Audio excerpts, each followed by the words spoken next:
Assalamualaikum warahmatullahi wabarakatuh. Alhamdulillah. Alhamdulillahilladzi nawwir qulubana binuri ma'rifati wal yakin wa adkhilna ma'al awliya'i wassolihin. Wassalatu wassalamu ala sayyidina Muhammadin nabi sayyidil mursalin wa ala alihi wa sahbihi rasulillahi ajma'in. Faqala Allahu ta'ala fil Qur'anil Karim, a'udzu billahi minasyaitonir rajim, bismillahirrahmanirrahim. Sanurhim ayatina fil afaq wa fi anfusihim hatta yatabayyana lahum annahu al-haq. Wa fil ardi ayatul lil muqinin wa fi anfusikum afala tubsirun. Awalam yatafakkaru fi anfusihim wa'lamu anna fikum Rasulullah. Sadaqallahul azim. Bapak Ibu, saudara-saudaraku dan anak-anak kami jamaah tauhid yang dirahmati Allah. Setiap amaliyah ibadah dan wiridan yang kita kerjakan, hendaklah ibadah dan wiridan itu dikerjakan di atas ma'rifat, pengenalan dan penyaksian kepada Allah. Jikalau setiap wirid dan amaliyah ibadah yang kita kerjakan itu tidak di atas ma'rifat dan penyaksian kepada Allah, maka ibadah dan wiridan kita itu akan menjadi hampa, menjadi batal dan sia-sia. Inilah yang dijelaskan oleh baginda Rasul Nabi Muhammad sallallahu alaihi wasallam. La tasihul ibadah illa bima'rifatil ma'bud. Tidak sah ibadah kita, batal ibadah kita, tidak bernilai apabila ibadah yang kita kerjakan itu tidak mengenal yang kita sembah, tidak menyaksikan yang kita sembah. Makanya Nabi jelaskan, kamin qa'imin hazumin sholatihi at-ta'ab wan nasab. Berapa banyak umatku nanti mendirikan ibadah sholat, namun dia tidak mendapatkan apa-apa dari ibadah sholat yang dia kerjakan. Kalaupun dia mendapatkan dari ibadah yang dia perbuat, yang dia dapatkan itu, kata Rasul, adalah at-ta'ab wan nasab. Hanyalah rasa capek, rasa letih, rasa panasnya Bapak Ibu. Ya, ini yang selalu Ustaz sampaikan kepada kita. Kaladang kue kepara rajin, tapi tidak ada hasilnya setelah wapai ke ladang dan ke parak tadi. Tidak ada hasilnya. Itu artinya apa Bapak Ibu? Lapuak pun badan awak Bapak Ibu, lusuh pun awak, lagainya awak beribadah, ya, 25 tahun, 35 tahun, 45 tahun. Bahkan sampai habis ya usia umur kita beribadah. Namun kita tidak mengenal, tidak menyaksikan yang kita ibadati, maka ibadah kita itu akan menjadi ibadah yang batal, ibadah yang hampa dan sia-sia. Karena kita tidak mengenal yang kita ibadati. Inilah yang rasa capek, rasa letih saja yang kita dapatkan. Karena kita tidak mengenal akan hakikat dan rahasia dari setiap ibadah yang kita perbuat itu. Jadi ada suatu hari Bapak Ibu, Rasulullah menjelaskan kepada umat ini, ada dua orang di antara umatku sama-sama mendirikan ibadah sholat. Cara tegak berdirinya sama, cara rukuknya juga tidak berbeda, cara sujud dan duduknya persis sama, tidak berbeda. Akan tetapi, kata Rasul, kualitas sholat di antara mereka berdua itu bagaikan langit dengan bumi. Bayangkan sama Bapak Ibu dan pikirkan. Cara tegaknya sama, cara rukuknya sama, cara sujud dan duduknya sama. Tapi kenapa Nabi mengatakan kualitas sholat di antara mereka berdua itu bagaikan langit dengan bumi? Itu maksudnya ada yang sholatnya itu mengenal, menyaksikan dan ingat akan Allah, dan ada pula sholatnya itu yang menghayal, tidak mengingat kepada Allah. Ada yang sholatnya bermakrifat kepada Allah, ada sholatnya tidak bermakrifat kepada Allah. Ada yang sholatnya mengingat Allah, dan ada pula sholatnya tidak mengingat Allah. Inilah yang dikatakan Rasul. Sayati zamanun ala ummati yusalluna wala yusallun. Akan datang nanti suatu masa setelah aku meninggal dunia, kata Rasul, di mana pada masa itu nantinya umatku banyak mendirikan ibadah, banyak menunaikan ibadah. Dia dirikan ibadah sholat fardu dan ibadah sholat sunat. Akan tetapi sebenarnya mereka belumlah mendirikan ibadah sholat. Mereka baru mengerjakan perbuatan sholat, tapi sebenarnya mereka belum sholat. Sebab sholat yang sebenarnya itu, hakikat sholat itu, Allah katakan apa? Wa aqimis sholata li zikri. Dirikanlah sholat itu untuk mengingat aku. Kalau sholat tidak mengingat Allah, itu namanya menghayal namanya. Bagaimana kita akan mengingat Allah? Bagaimana hati dan rohani ini akan hadir kepada Allah? Kalau kita ini belum mengenalnya, kita belum berjumpa dengan dirinya, kita belum menyaksikannya, kita belum bertatap wajah dengan dirinya, bagaimana cara kita ingat akan Tuhan? Makanya orang yang beribadah, yang mana ibadahnya itu tidak didirikan di atas ma'rifat, tidak didirikan atas musyahadah, maka ibadahnya itu akan menjadi ibadah yang batal, hampa dan sia-sia itu. Kita saja mungkin memandang dan menganggap diri kita ini telah beribadah, tapi Allah belum menilai, Allah belum memandang akan hambanya itu melakukan ibadah dan ketaatan kepada dirinya. Ini yang mesti kita simak, kita perhatikan akan diri kita ini dari setiap ibadah dan ketaatan yang kita lakukan itu. Apakah kita beribadah dalam pandangan kita saja baru, ya, secara ritual? Secara ritual kita sudah beribadah namanya, ya, sudah sholat. Tapi secara esensial, hakikat, kita belum dikatakan sholat dan belum beribadah. Lalu bagaimana ibadah kita itu tidak dikatakan ibadah ritual, betul-betul ibadah yang ingat akan Allah? Disinilah kita mencoba untuk membuka akan rahasia ibadah yang kita kerjakan itu, sehingga ibadah yang kita kerjakan itu ibadah yang benar-benar ibadah yang menyaksikan Tuhan. Nabi katakan apa kepada kita? Anta'budallah ka'annaka tarahu. Beribadahlah kamu kepada Allah seakan-akan, seolah-olah sebenar-benarnya kamu menyaksikan Allah.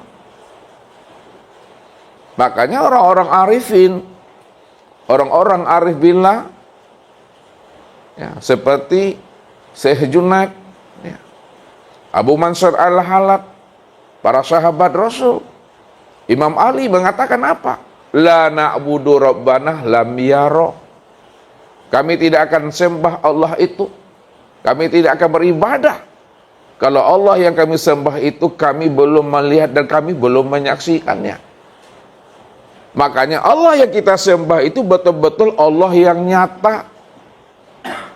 Allah yang kita sembah itu Allah yang wujud, Allah yang zahir, Allah yang tampak. Bukan Allah yang tidak jelas. Bukan Allah yang gaib, bukan Allah yang batin. Akan tetapi Allah yang kita sembah itu adalah Allah yang wujud, nyata, terang, dan jelas. Sejelas-jelasnya Bapak Ibu. Apa yang Ustaz katakan selalu kepada kita. Kalaulah mata ini mampu memandang segala yang wujud, mata ini mampu memandang segala yang nyata, mata ini mampu memandang segala yang zahir, maka Allah itu, Allah yang kita sembah itu lebih wujud, lebih nyata, lebih zahir dari apa yang dipandang oleh mata ini. Karena dialah cuma yang wujud semata-mata. Disitulah Allah menjelaskan dirinya kepada kita. Bahwa tidak ada yang wujud selain daripada dirinya. Apa kata Allah?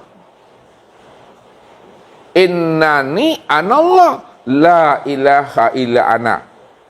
Huwal awalu wal akhiru wal zahiru wal batin. Sesungguhnya aku ini adalah Allah. La ilaha illa ana. Tidak ada yang wujud, tidak ada yang nyata, melainkan hanya aku, kata Allah.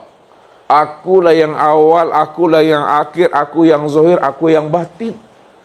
Awalnya aku tidak ada ujungnya. Awalnya aku tidak ada permulaannya. Akhirnya aku itu tidak ada pangkalnya, tidak ada kesudahannya. Zahirnya aku nyata, terang, jelas dan wujud pada segala yang ada. Walaupun Allah itu tidak berbentuk dan tidak berupa Bapak Ibu, namun segala bentuk dan rupa itulah kenyataan akan nyatanya wujud kezahiran Allah yang awal dan yang akhir itu yang sebenarnya. Wal batin, Allah itu batin. Batinnya Allah itu tidak tersembunyi karena dia telah zahir pada segala yang ada ini. Kenapa dia yang zahir pada segala yang ada? Dia yang wujud pada segala yang wujud. Karena memang dialah yang ada semata-mata dengan sendirinya. Disitulah Allah menjelaskan akan keahatan dan ketunggalan akan dirinya. Qul huwallahu ahad, kullu syai'in halikun illa wajahahu. Katakanlah bahwa aku itu adalah ahad. Ahad itu maknanya esa, esa itu maknanya tunggal, tunggal itu maknanya tiada berbilang. Kalau Allah itu adalah ahad, esa, tunggal yang tiada berbilang, Bapak Ibu, itu maknanya yang sebenarnya. Hanya dia satu-satunya. Hanya dia satu-satunya itu maksudnya tidak ada diri yang lain selain daripada dirinya. Tidak ada diri yang lain selain daripada dirinya. Itu maksudnya hanya dialah yang wujud secara mutlak semata-mata. Kalau dia yang mutlak, yang wujud semata-mata, tidak ada diri yang lain selain daripada dirinya, maka dialah segala-galanya dan segala-galanya itulah nyatanya akan dirinya. Inilah yang mesti kita patrikan, yang kita tanamkan ke dalam hati kita sehingga pandangan hati kita ini benar-benar bulat. Bukan bulat bersisi, bukan bulat bersegi, tapi bulat yang benar-benar sudah digulirkan, bulat yang bisa digolongkan, picak dan pipi yang sudah bisa dilayangkan Bapak Ibu. Ini yang diajarkan oleh orang-orang arifin. Ini yang disampaikan oleh orang arif billah, supaya pandangan hati kita itu benar-benar mampu memandang dan menyaksikan yang Allah itu yang wujud nyata dan terang. Apa kata mereka? Syuhudul kasra fil wahda. Pandang yang banyak pada yang satu. Apa maksudnya pandang yang banyak pada yang satu? Bahwa segala yang wujud, segala yang berbentuk, segala yang berupa, segala yang wujud dan segala yang nyata, itulah sebenarnya kezuhiran nyatanya akan diri Allah yang tunggal dan yang ahad itu. Suhudul wahdah fil kasrah. Pandang yang satu pada yang banyak. Itu maksudnya bahwa Allah lah yang wujud dan yang nyata pada sekalian alam ini. Suhudul wahdah fil wahdah, pandang yang satu tampak yang satu. Allah lah sebenar-benarnya yang menyaksikan akan kesempurnaan dirinya sendiri. Tidak ada diri siapa-siapa lagi yang ada dan yang wujud di sana, Bapak Ibu. Kalaulah boleh Ustadz berikan kias dan perumpamaan kepada Bapak Ibu. Ya. Pak Azam tahu namanya kaliki. Batiak tahu. Pepaya. Gandul lain. Pepaya tahu. Pepaya tu batiak tu menurut Ustaz. Batiak tu yang kaliki tu. Nah, kaliki itu namanya gandul namanya. Jadi gandul, kaliki, batiak, pepaya, inyojonya tu. Sekarang mana yang Bapak Ibu mudah memahaminya? Ustaz pakai bahasa kaliki, batiak, pepaya atau kates? Pepaya. Bapak Ibu beli namanya pepaya yang bareknya enggak 3 kilo. Ya, kalau ada yang 4 kilo, beli yang 4 kilo tu. 4 kilo tu Pak Azam. Ampe tu kilo. Jadi beli pepaya tadi yang beratnya 4 kilo, ya. Dipotong-potong. Ya, dicancang-cancang. Dicancang tahu kan? Pak Azam tahu dicancang? Dia apa? Dicincang-cincang. Dicincang-cincang dia menjadi 500 cincang atau 600 cincang. Cincang 600. Bentuknya boleh. Ya, boleh besar, boleh kecil, boleh tajam, modelnya runcing, boleh juga modelnya itu petak. Setelah dicincang, dicencang, ya dicancang 500 sampai 600 cencang, dipotong. Pertanyaan Ustaz, adakah Pak Azam bisa memandang semangka padanya itu? Adakah semangka pada 600 potong tu? Kenapa tak ada Pak Azam? Yang dicincang itu pepaya, betik. Kalau yang dicincang tu betik pepaya, maka yang nampak itu semangka atau pepaya? Pepaya. Itu maksudnya Bapak Ibu. Kalau Bapak Ibu sudah memotong-motong pepaya, mencincang-cincang pepaya itu 500 potong, 600 potong, sudah dipastikan Bapak Ibu tidak akan bisa melihat namanya semangka di situ. Tidak akan terpandang semangka di situ, itu maksudnya. Tak nampak semangka di situ. Yang nampak apa? Yang nampak itu adalah pepaya, batiak, keliki, gandul, itu yang nampak tuh. Apa maksudnya? Makanya kias itu untuk menghantarkan pemahaman kepada kita tentang Allahnya. Allah itu ahad, Allah itu tunggal. Dia cuma yang wujud semata-mata. Kalau dia yang ahad, tunggal, wujud semata-mata, tak ada diri yang lain, maka kemanapun kita memandang dalam bentuk rupa yang berbeda, wujud yang lain pada sekalian alam ini, maka yang nampak itu juga dirinya. Takkan pernah nampak diri yang lain di situ. Kenapa tidak pernah nampak, tidak pernah terlihat ada diri yang lain di situ? Karena diri yang lain tidak pernah ada, yang ada itu hanya dia semata-mata.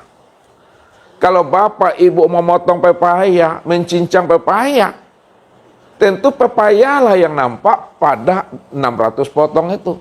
Pepaya yang nampak pada 500 potong itu. Karena pepaya cuma yang wujud dan yang ada yang kita potong. Itu kias.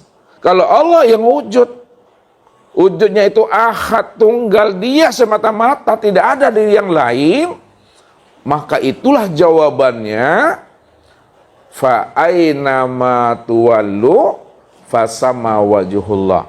Kemanapun kamu hadapkan wajahmu, ke barat, timur, utara, selatan, di atas, di bawah, kiri dan kanan, depan dan belakang, luar dan dalam, maka yang terpandang itu hanyalah Allah semata-mata. Tak ada diri yang lain di situ. Makanya kenali akan tahwilnya Allah, kenali penyamaran Allah, kenali tajalli, kezohiran dan penampakan Allah itu pada segala yang ada ini. Inilah yang dilatih pandangan hati ini. Makanya dalam hal melatih pandangan hati diajarkan ya, kepada kita oleh guru-guru mursyid dalam tingkatan menafikan segala yang wujud dalam pandangan hati dan menyatakan Allah lah yang wujud pada segala yang ada ini. Nah, caranya bagaimana? Caranya itu hapuskan sekalian alam dan lenyapkan sekalian diri dalam pandangan hati. Kalau sudah hapus sekalian alam, sudah lenyap sekalian diri dalam pandangan hati, maka disitulah nyata senyata-nyatanya Allah lah yang wujud dan yang nyata pada sekalian alam, Allah yang wujud dan nyata pada sekalian diri. Begitu pandangan hati itu mesti mampu memandang Allahnya apa yang dilihat oleh mata. Memang pandangan mata memandang alam, pandangan mata memandang makhluk, itu namanya pandangan zahir. Tapi pandangan hati memandang Allah apa yang dipandang oleh mata itu. Ya. Pandangan zahirnya nampak makhluknya, itu maksudnya. Pandangan batinnya tanpa Allahnya. Pandangan zohirnya tanpa insannya, pandangan batinnya tanpa Allahnya. Begitu kita memahaminya. Sehingga pandangan Bapak Ibu itu telah bulat. Bulat yang tidak bersegi, bulat yang tidak bersisi, bulat yang sudah bisa digolongkan. Udah mantap pandangan itu. Ini yang kita nafikan selalu dalam pandangan hati dan kita isbatkan juga selalu dalam pandangan hati. Dengan mengatakan, La ilaha illallah. Tidak ada yang wujud yang nyata pada alam, pada tubuh, kulit, daging, urat, tulang, limpa, hati, jantung, rabu, empedu, buah punggung, ruh dan sirkup, illallah. Melainkan Allah lah yang wujud pada alam, pada tubuh, kulit, daging, urat, tulang, limpa, hati, jantung, rabu, empedu, buah punggung, ruh dan sirkup. Hanya dialah semata-mata yang wujud qiyamuhu binafsihi. Kalaulah pandangan Bapak Ibu telah mampu memandang Allahnya pada segala yang wujud, pada segala yang nyata, baik pada diri maupun di luar diri, maka di situ artinya Bapak Ibu sudah setiap hari memandang Allah, sudah setiap saat melihat Allah. Sudah sepanjang hayat Bapak Ibu mencari Tuhan. Kalau kita sudah setiap hayat, sudah setiap hidup, sudah setiap hari, detik, jam kita melihat Allah. Inilah orang yang disebut namanya orang yang telah fana, Bapak Ibu. Orang yang fana itu, Bapak Ibu, yang dikatakan fana itu, Bapak Ibu, tidak ada terlihat lagi diri yang zohir dan tidak pula terlihat lagi diri yang batin daripada diri Bapak Ibu itu. Yang terlihat diri yang zohir dan diri yang batin itu hanya diri Allah semata-mata. Itu yang fana tuh. Tak nampak diri kita ini zohir dan batin lagi. Yang ada itu, yang wujud itu hanya diri Allah zohir dan batin. Kalau Allah yang nampak, Allah yang wujud, yang terlihat, diri yang zohir dan diri yang batin, maka siapa Bapak Ibu itu yang sebenarnya? Bapak Ibu inilah yang dikatakan ainullah.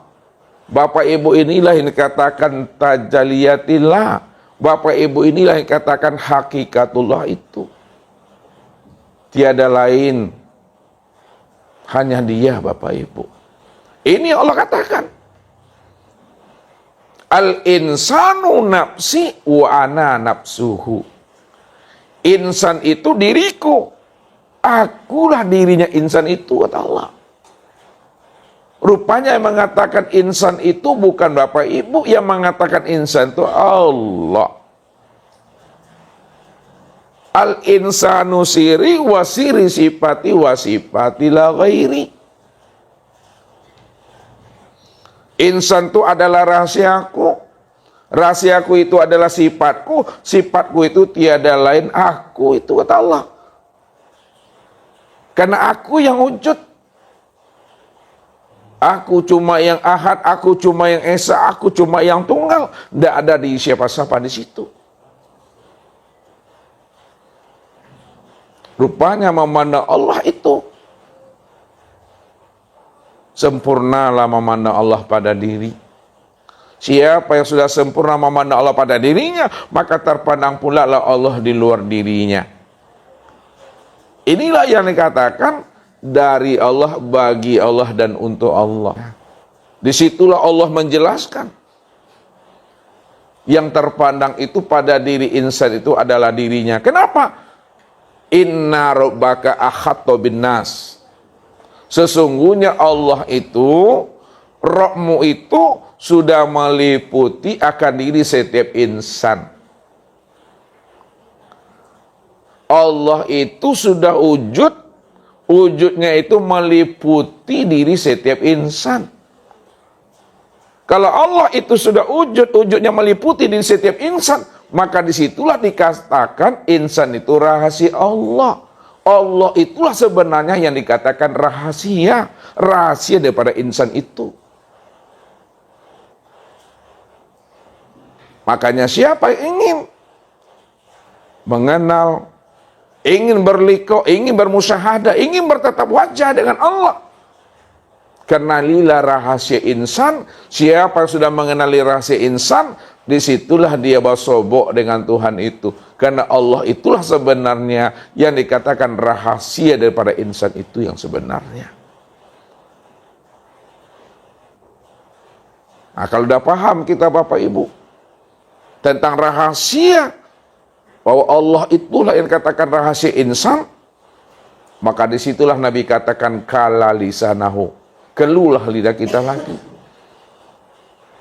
Nah, keluh lidah itu maksudnya tidak ada lagi kata-kata mencari, tak ada lagi kata bertemu, kata melihat, kata menyaksikan, tak ada lagi kata ma'rifat itu. Kalau masih ada kata mencari, kata bertemu, kata melihat, kata menyaksikan, kata makrifat, masih ada juga dua wujud tuh Bapak Ibu. Itulah rahasianya dikatakan man arafa rabbahu fasadal jasad. Siapa yang telah mengenal Tuhannya, maka ketika itu dirinya pun hancur. Siapa yang telah menemui Allah, maka dirinya pun lenyap. Siapa sudah berjumpa dengan Allah, dirinya pun hilang di sana.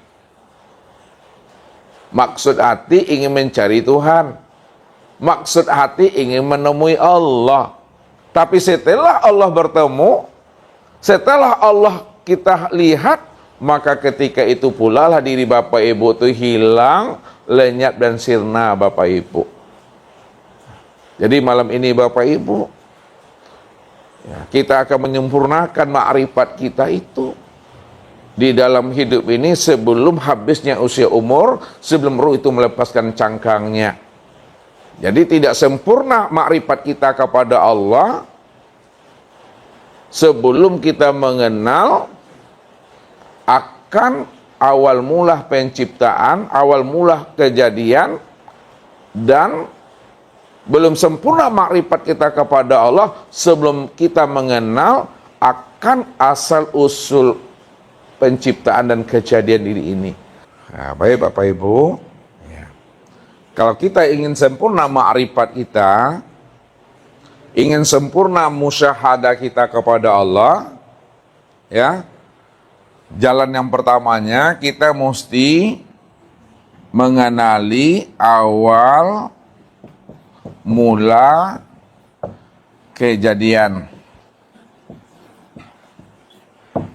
Nah, yang kedua, kita juga mengenali asal kejadian.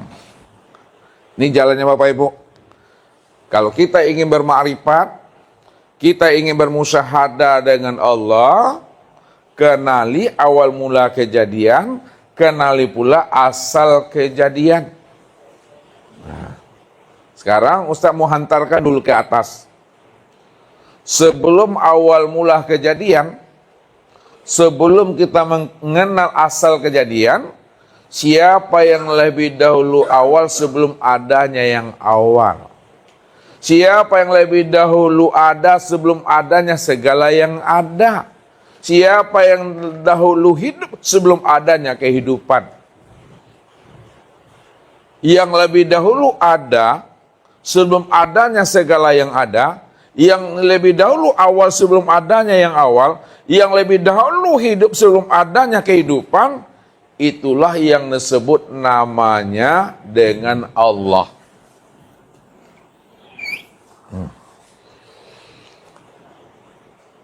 Siapa Allah itu? Nah, Allah itu, Allah menjelaskan, fazalikumullahu rabbukumul haq.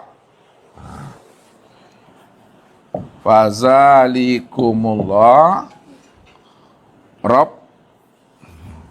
rabbukumul haq. Fazalikumullah rabbukumul haq. Maka zat yang demikian itulah Allah Rabbmu yang sebenar-benarnya. Jadi yang Allah itu adalah zat yang sebenar-benarnya. Mana yang dikatakan Allah itu adalah zat yang sebenar-benarnya itu yang mana? Zat yang sebenar-benarnya itu yang dikatakan Allah, la sautun wala harfun.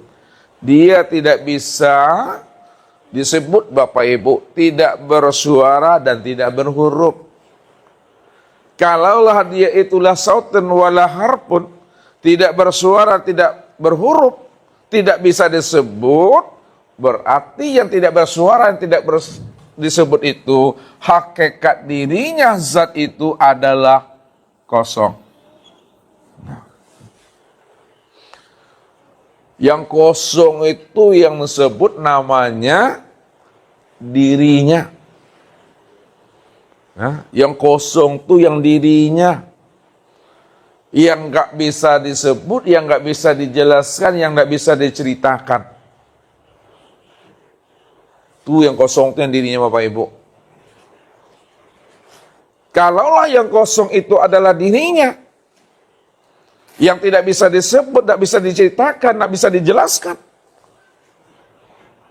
maka disebutlah ungkapannya, disebut istilahnya, karena nggak bisa disebut, nggak bisa diceritakan, maka disebutlah namanya Rabbul Izzati. Ini Rabbul Izzati.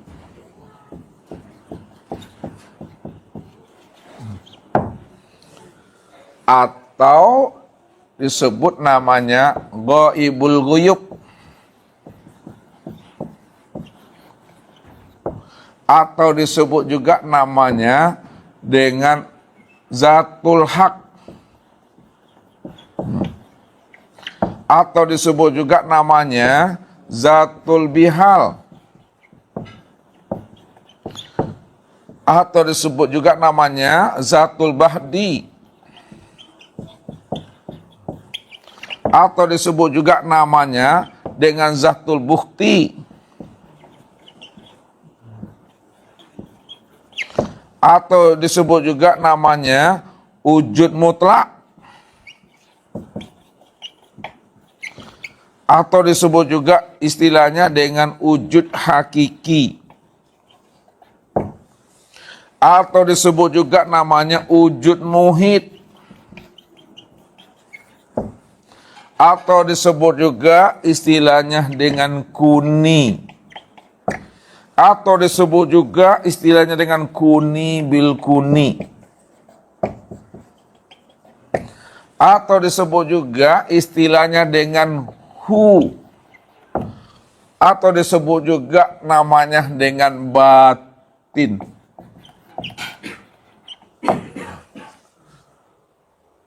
Ya. Jadi Bapak Ibu, batin, hu, Rabbul Izzati, Ghaibul Ghuyub, Zatul Haq, Zatul Bihal, Zatul Bukti, Zatul Bahdi, wujud mutlak, wujud hakiki, kuni, kuni bil kuni, menjelaskan tentang dirinya yang tidak bisa disebut, yang tidak bisa diuraikan dengan kata-kata. Inilah dikatakan la sautun wala harfun.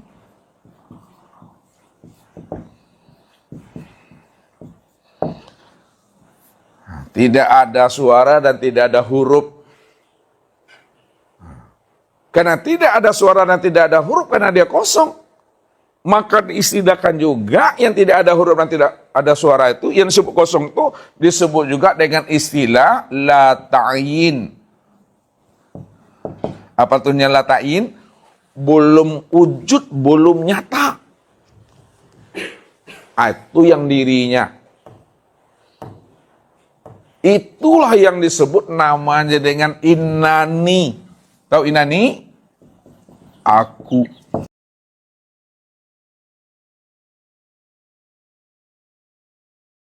Aku itulah yang Rabbul Izzati.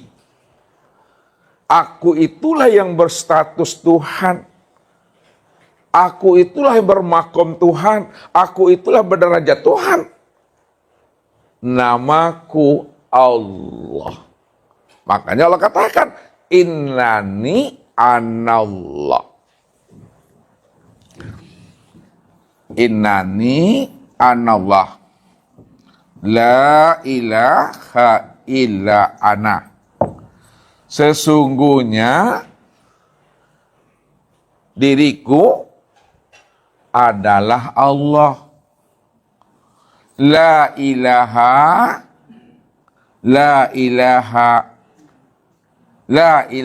illa ana. Tidak ada yang wujud, tidak ada yang nyata, tidak ada yang ada, melainkan yang wujud, yang nyata dan yang ada itu ana, aku, kata Allah.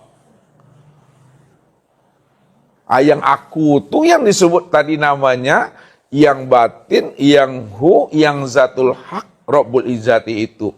Maka dijelaskan juga, fazalikumullahu rabbukumul haq, maka zat yang demikian itulah Allah Rabbmu yang sebenar-benarnya. Jadi zat Rabbmu yang bernama Allah yang sebenar-benarnya itu la sautun wala harfun, tidak bisa disebut, tidak bisa diciptakan. Namun dia wujud, namun dia nyata, namun dia terang, namun dia jelas Bapak Ibu. Kalaulah dia disebut, maka dia bersifat. Kalau dijelaskan, dia juga bersifat. Jadi hakikat sebenarnya Allah itu tiada bersifat. Dia bersifat kalau dijelaskan. Dia bersifat kalau diterangkan. Sebenarnya dia tiada bersifat, tidak bisa dijelaskan, tidak bisa diterangkan, tidak bisa diungkapkan dengan kata-kata Bapak Ibu. Kalau tak bisa diungkap dengan kata-kata, aniang sela. Jadi mengenal Allah itu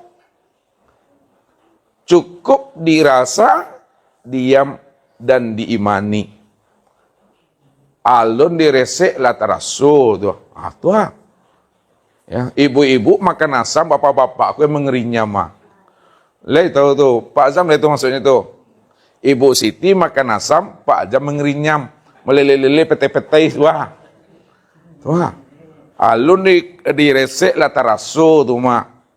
Ya, ibarat Bapak Ibu menghidupkan api lilin. Nah, lilin. Ini untuk mengantarkan paham nih. Mengambil dengan rasu. Nah, apa namanya Bapak Ibu? Lilin. Nah, ketika Bapak Ibu ya di rumah mati lampu, pada saat di rumah kita ada mati lampu, sebelum kita menghidupkan lilin nih, sebelum ditukiakan korek api itu, nah, kalau bahasa Ustaz Pazam ditukiakan, dipatikan. Sebelum dihidupkan lilin itu, Allah nampak tarangnya. Bapak Ibu masa itu, sebelum lilin ini dihidupkan, sudah nampak terangnya. Itu maknanya. Pejam mata nampak Allah, apole buka mata tampak tarang Allah Tuhan. Itu yang tak bisa disebut tuh. Ya. Alun dipegang latarasu tuh. Kan itu yang disampaikan oleh orang-orang tua kita. Kok yo pandai Bapak Ibu mencari Tuhan, alun diresek latarasu itu mah. Urang makan asam awak yang mengerinyam tuh. Ya, pahamilah si hayat tuh. Pahamilah yang hidup itu pada diri. Kalau Bapak Ibu sudah memahami si hayat yang hidup pada diri, disitulah Bapak Ibu bisa merasakan hayat itu pada diri. Bisa merasakan si hayat pada diri. Turun naik tuh, keluar masuk tuh dari hidung tuh. Tidak bisa merasakan si hayat pada diri yang keluar masuk, yang turun naik, ala bakal pedong tuh mah. Siapa yang tidak mampu merasakan si hayat pada diri, yang hayat itu sudah meliputi sekalian tubuh, sudah memenuhi sekalian rongga tubuh yang dikatakan nyawa, nyatanya wujud Allah yang turun masuknya. Tak paham kita tuh, tak kenal kita itu.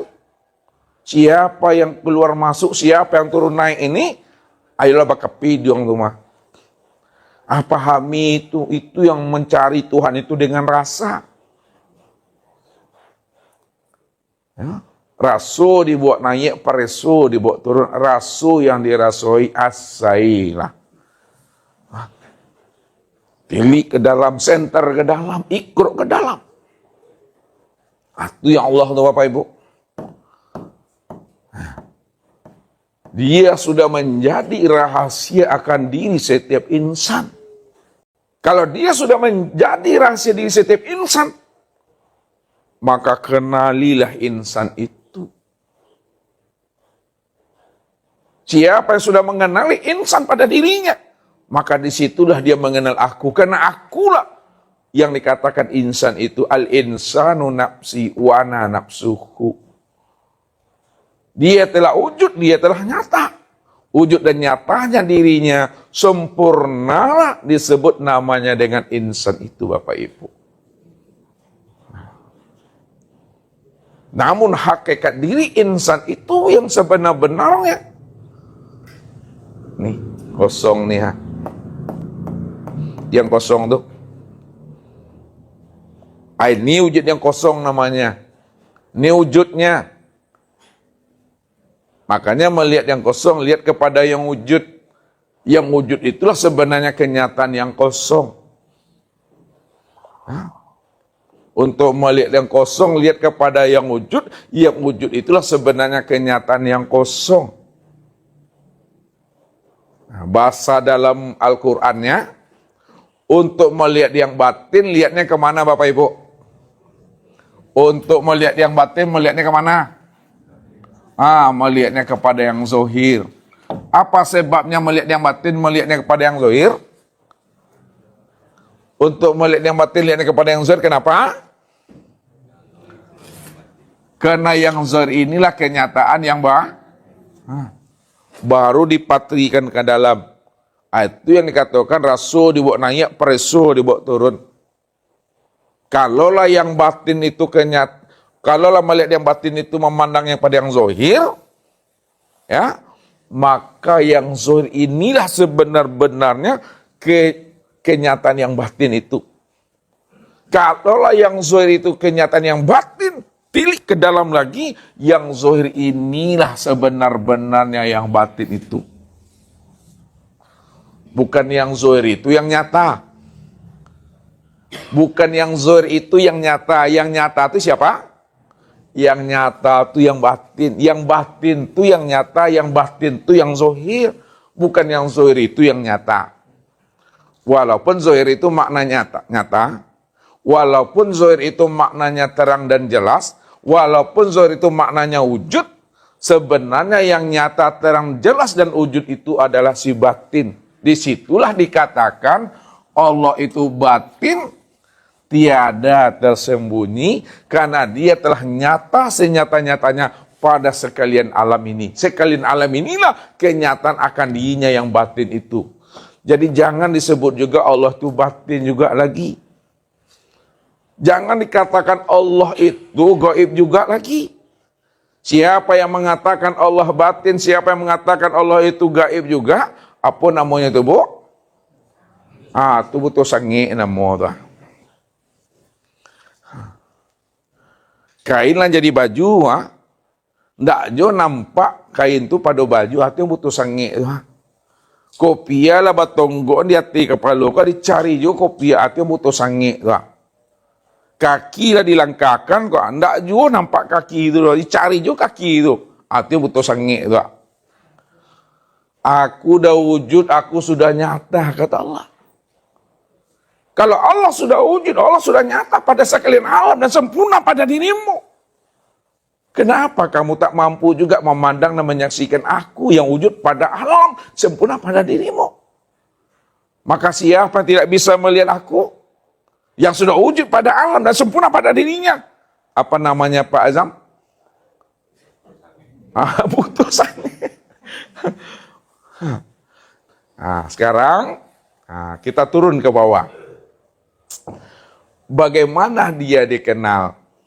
Bagaimana dia bisa dilihat? Bagaimana dia disaksikan? Apa kata Allah?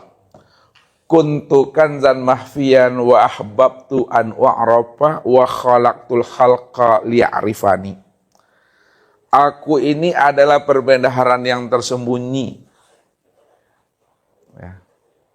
Kenapa Allah mengatakan dirinya perbendaharaan yang tersembunyi? Karena dirinya disebut batin. Dirinya disebut batin. Batin itu jangan dibilang tidak ada Bapak Ibu.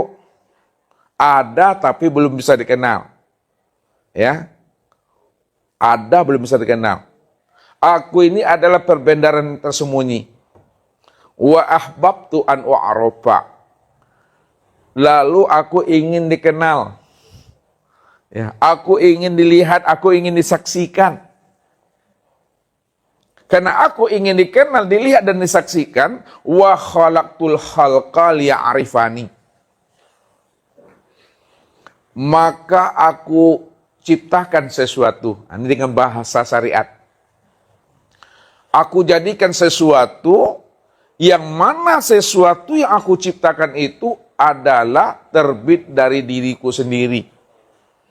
Allah menciptakan sesuatu, tapi yang diciptakannya itu adalah dari dirinya sendiri.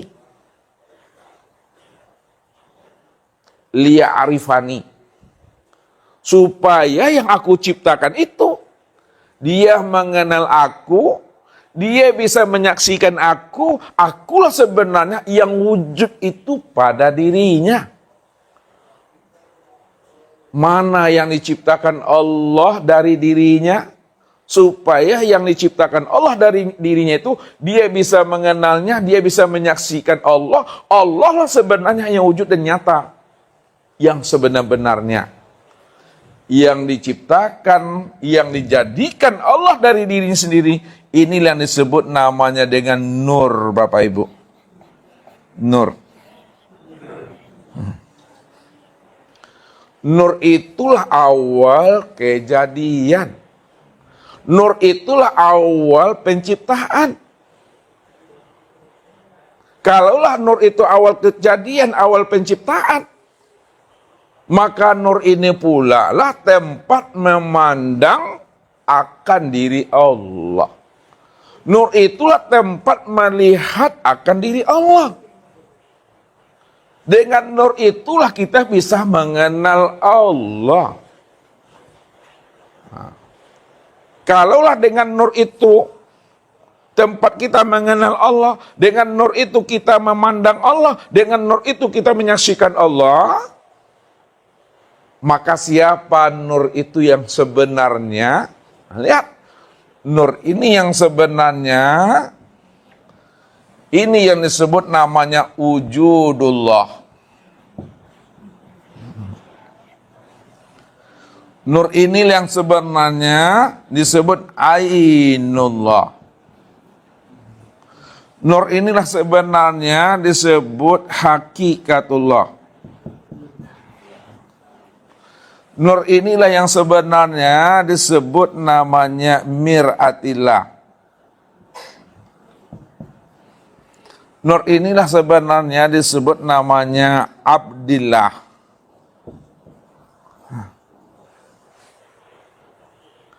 Ya. Nur itu disebut wujudullah, wujudnya Allah. Nur itu disebut nyatanya Allah. Nur itu disebut sebenar-benarnya Allah. Ini dalam bahasa hakikat. Dalam bahasa hakikat. Dalam bahasa thariqat, nur ini disebut mir'atillah, cermin Allah. Ini bahasa thariqat namanya. Cermin Allah. Nur itu cermin Allah, tempat memandang wujud dirinya Allah. Nah, secara bahasa syariat, nur ini disebut abdillah, hamba Allah.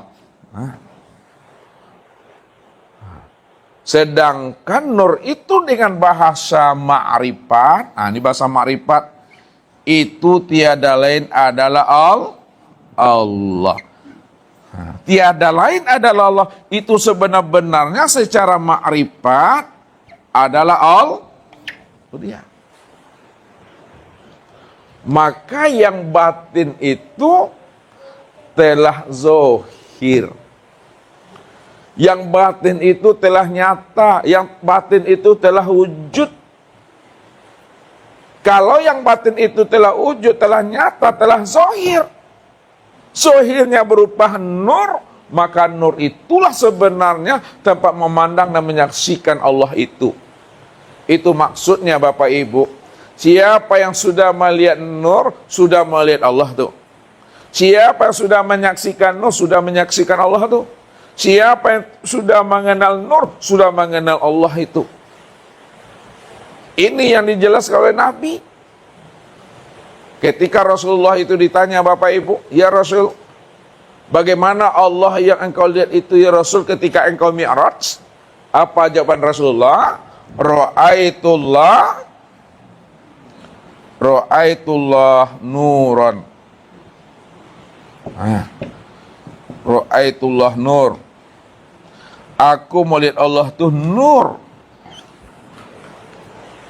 Nur itu maksudnya, nih, jangan nur itu diartikan cahaya Bapak Ibu ya. Nur itu maksudnya, maknanya adalah terang. Terang itu maknanya jelas. Jelas itu maksudnya adalah nyata. Nyata itu maknanya wujud. Maka segala yang wujud, segala yang nyata, segala yang terang, segala yang jelas, itulah Allah itu. Ya, arti Allah itu. Jadi itu yang dikatakan oleh Rasul. Wahai Umar, kalau kamu sudah bisa melihat aku, sudah bisa kamu memandang Allah. Kalau kamu sudah memandang aku, sudah sama kamu memandang Allah. Apa sebabnya memandang Nabi, memandang Rasul sudah sama memandang Allah? Karena nur itu tempat memandang dan menyaksikan Allah. Sekarang, kalaulah nur itu tempat memandang menyaksikan Allah, nur itu sudah nyata pada sekalian langit dan bumi. Nah, lihat nur ini, tempat memandang nyatanya Allah itu sudah nyata pada sekalian langit dan bumi. Apa kata Allah? Allah nurus samawati wal ard. Nah, Allah itu nur. Apa arti nur tadi Bapak Ibu? Nyata. Apa lagi? Jelas. Apa lagi? Terang. Apa lagi? Wujud. Allah itu wujud. Allah itu nyata. Allah itu jelas. Allah itu terang. Terang, jelas, nyata, dan wujudnya Allah itu pada sekalian langit dan bumi. Jadi sekalian langit dan bumi inilah yang dikatakan nur, tempat memandang nyatanya akan wujud Allah itu. Jadi mudah mencari nur itu.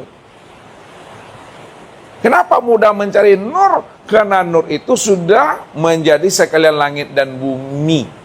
Yang payah itu mencari siapa, Bu? Yang payah itu mencari Nur Aini, Nur Hayati, Nur Laili, payah itu mencarinya.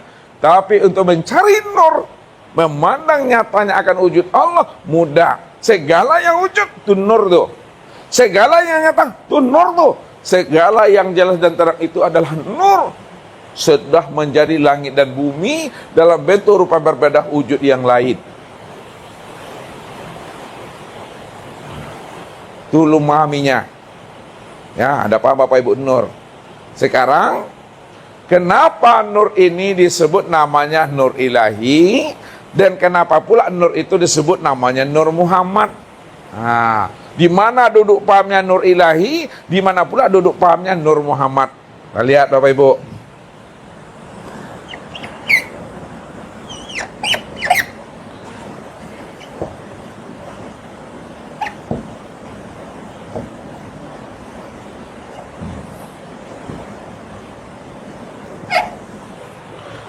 Nah, ini kan nur tadi, untuk memandang Allah, untuk melihat Allah itu pandang pada nur.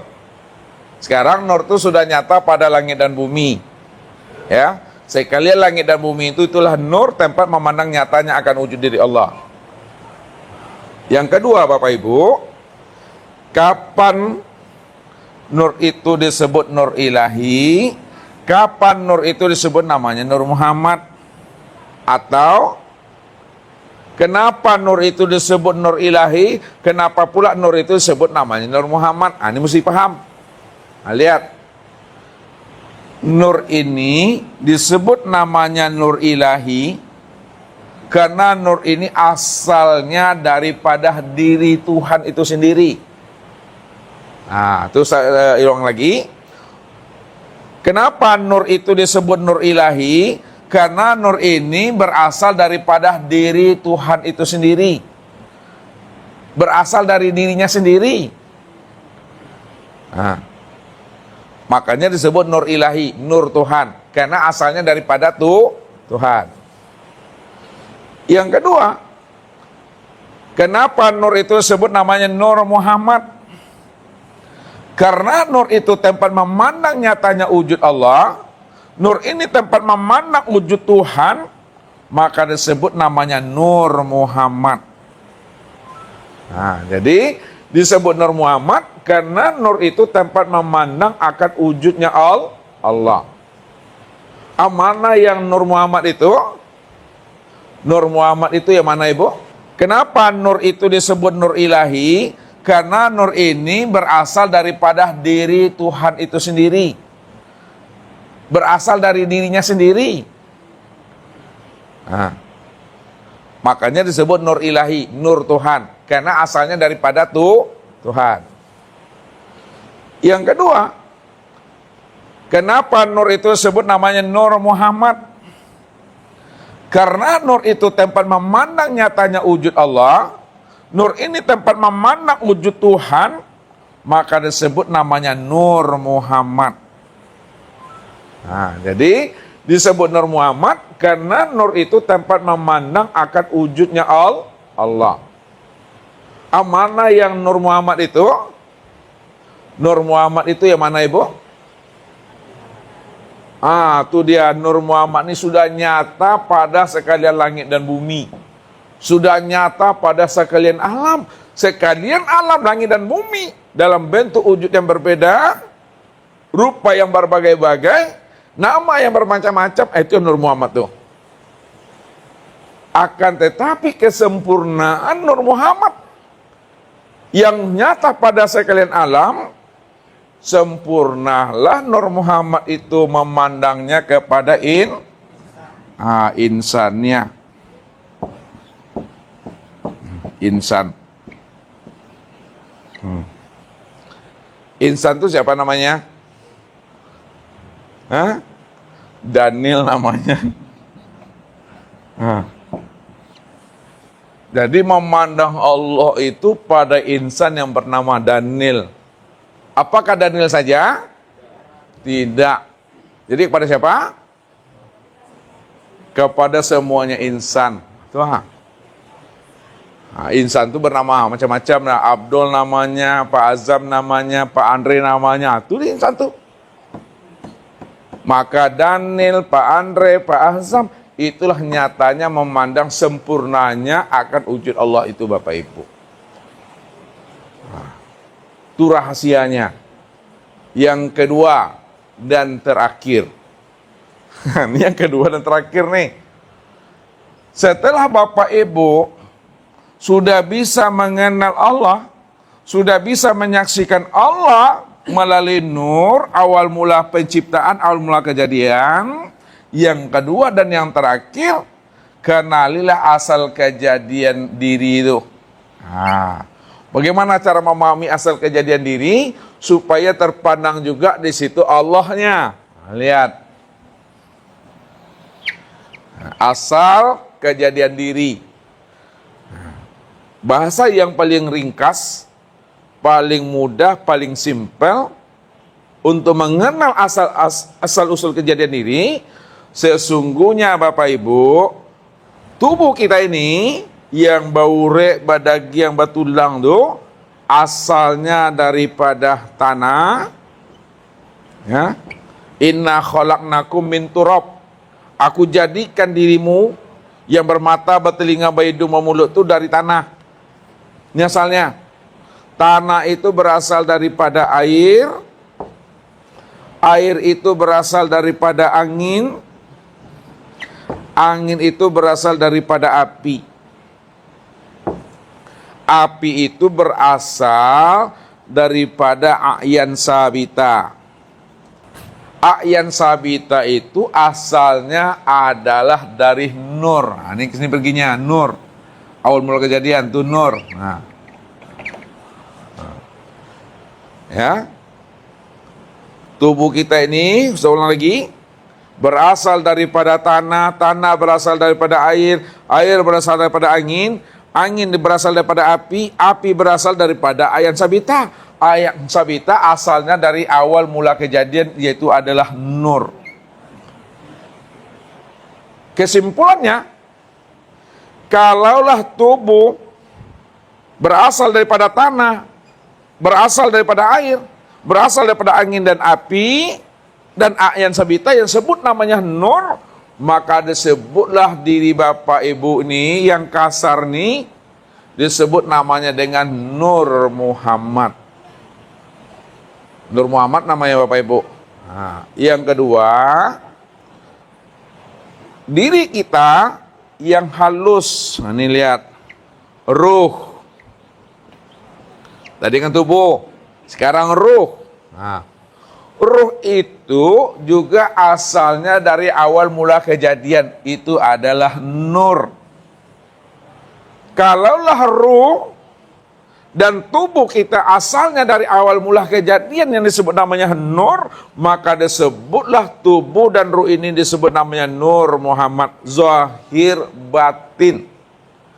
Tubuh ini yang zahirnya, sedangkan ruh itu yang batin.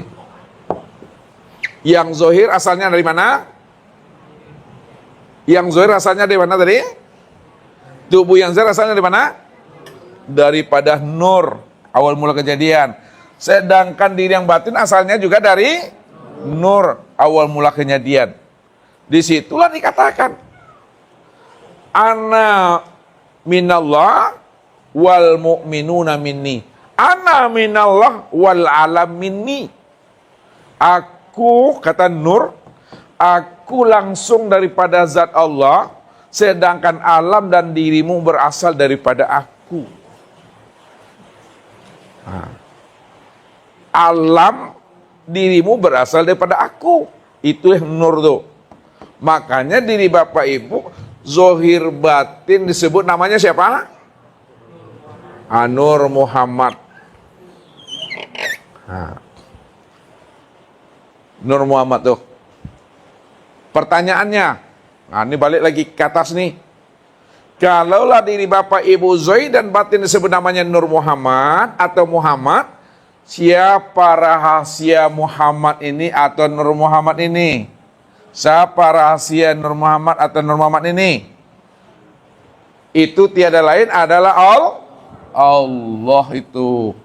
Maka Nur Muhammad itulah rahasia akan Allah. Maksudnya Nur Muhammad ini adalah rahasia Allah. Nur Muhammad ini tempat memandang, tempat melihat akan nyatanya diri Allah itu yang sebenar-benarnya. Karena Nur Muhammad ini tempat memandang nyatanya Nur Allah yang sebenar-benarnya, maka secara bahasa hakikat disebutlah Nur Muhammad itu wujudullah, ainullah, hakikatullah. Secara bahasa tarikat, Nur Muhammad itu disebut mir'atilah cermin Allah. Secara bahasa syariat, Nur Muhammad itu disebut namanya Abdullah, hamba Allah. Hamba Allah, hamba itu yang Allah. Mir'atilah cermin Allah, yang cermin itu yang Allah. Ainullah, nyatanya Allah, yang nyata itu Allah. Wujudullah, yang wujud itu yang Allah. Kalau yang wujud itu Allah, yang nyata itu Allah, maka itu makna yang sebenar-benarnya, ya Allah lah tuh dah. Allah lah tuh sempurnanya. Ah, disitulah rahasianya. Siapa yang sudah mengenali asal kejadian diri, dan dia juga telah mengenali awal mula kejadian, itu tiada lain adalah Allah itu sendiri, Bapak Ibu. Ah, rupanya semua yang ada ini yang disebut tajalli itu bahasanya tuh. Ya. Wa ja'alu lahu min ibadi juz'an, bahwa sesungguhnya segala yang ada ini itu adalah bahagian diriku, kenyataan diriku, tempat memandang akan diri aku, kata Allah. Kenapa? Alam dan diri kita ini tempat memandangkan diri Allah, karena Allah yang wujud secara mutlak. Nah, ini tadi itu yang disebut wujud secara mutlak nih ya. Mutlak itu apa artinya, Bu? Arti mutlak apa, Bu? Arti mutlak itu mutlak. Apa arti mutlak? Hah? Ustaz tidak tanya yang nyata, Ustaz tanya wujud mutlak. Mutlak. Mutlak itu maksudnya bisa diberi pemahaman Daniel? Hanya dia semata-mata, tidak ada diri yang lain. Kalau ada diri yang lain itu tidak mutlak dia. Hanya dia yang ada semata-mata, tidak ada dia. Itu yang mutlak tuh Bapak Ibu. Nah, makanya Ustaz tanya lagi sama Bapak Ibu nih. Kalau Allah itu mutlak, hanya dia semata-mata yang ada. Pertanyaan Ustaz, adakah yang wujud selain Allah? Tidak ada. Kalau tidak ada yang wujud selain Allah, lalu alam dan diri Bapak Ibu ini apa bagi Allah? Kenyataan Allah. Itu bahasa apa tuh pakai itu? Ketika Khalifah bilang kenyataan Allah itu bahasa apa namanya? Bahasa syariat kah? Bahasa hakikat. Kalau bahasa torikat apa Pak Azam? Cermin Allah. Kalau bahasa syariat apa namanya Bu? Hamba Allah. Ala bisa balik ke solunto mah. Bisa balik ke sujud. Nggak payah-payah nih lah. Ini dah khatam nama Bapak Ibu. Ya, kalau udah khatam, tak ada diri Bapak Ibu lagi di sana. Ya, tak ada diri kita lagi di sana. Udah lenyap diri kita yang zahir, sudah hilang pula diri kita yang batin. Yang wujud dan yang nyata hanya Allah lah, senyata-nyatanya. Ya, itu dia maksudnya. Makanya Allah lah yang wujud pada segala yang ada, dan segala yang ada itulah nyatanya akan wujud Allah itu. Jangan ragu di situ. Siapa yang menolak akan kewujudan Allah yang sudah nyata pada diri, ditolak. Ya, maka ketika itu kita itu sudah dikatakan namanya murtad dah. Sudah disebut namanya kafir tuh. Apa kata Allah?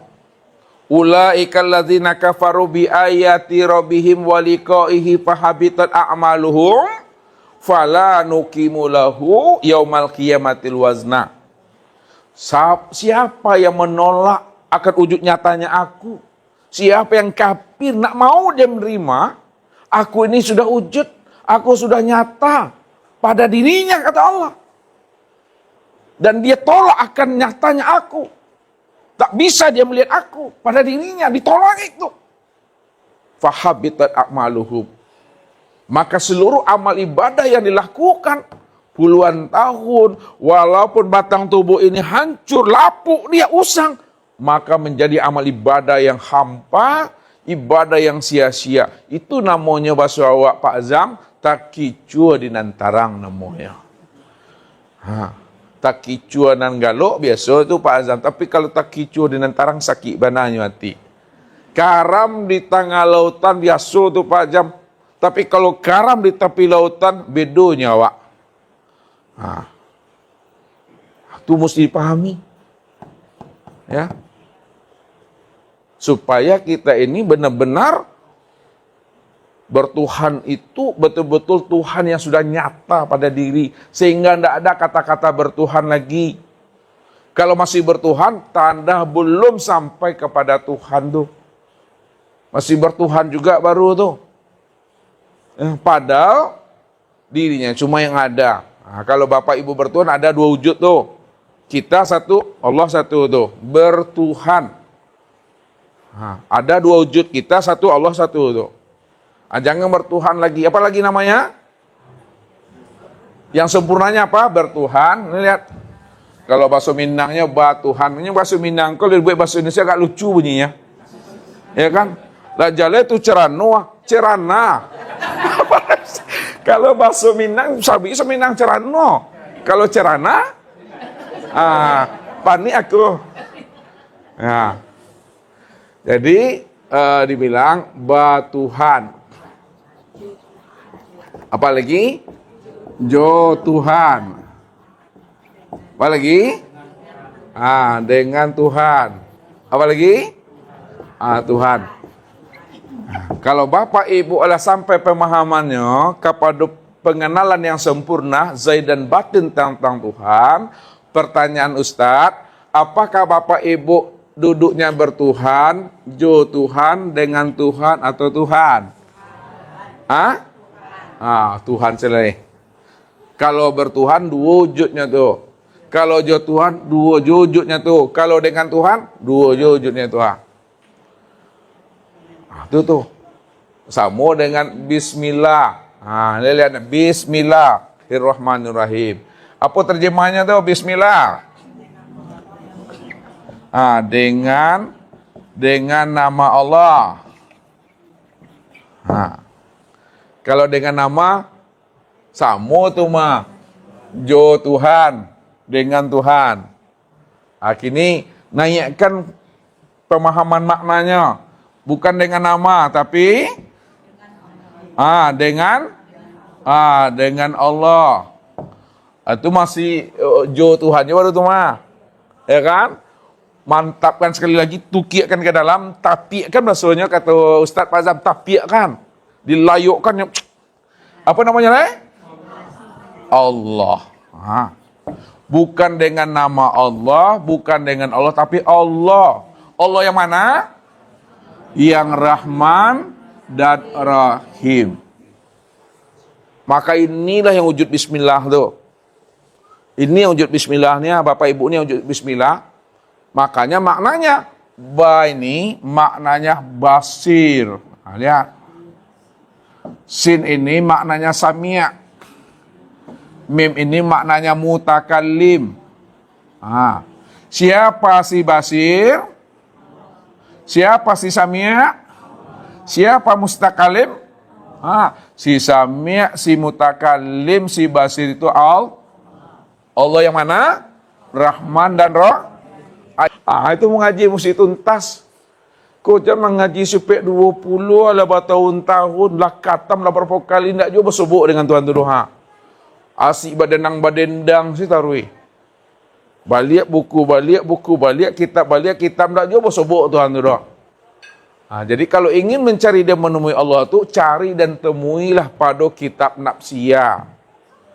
Tu Ustaz sarankan. Untuk mencari dan menemui Allah itu cari pada kitab nafsiyah. Nafsiyah itu apa artinya? Kitab diri. Kitab diri itu ndak bahuruf, ndak babaris, ndak batitik, tapi bisa dibacanya tuh. Itu yang kaji tadi itu. Kenalilah asal usul kejadian diri. Kenalilah kitab nafsiyah itu diri. Man arafa nafsahu faqad arafa rabbahu. Kenali kitab diri itu, pasti kenal Tuhan.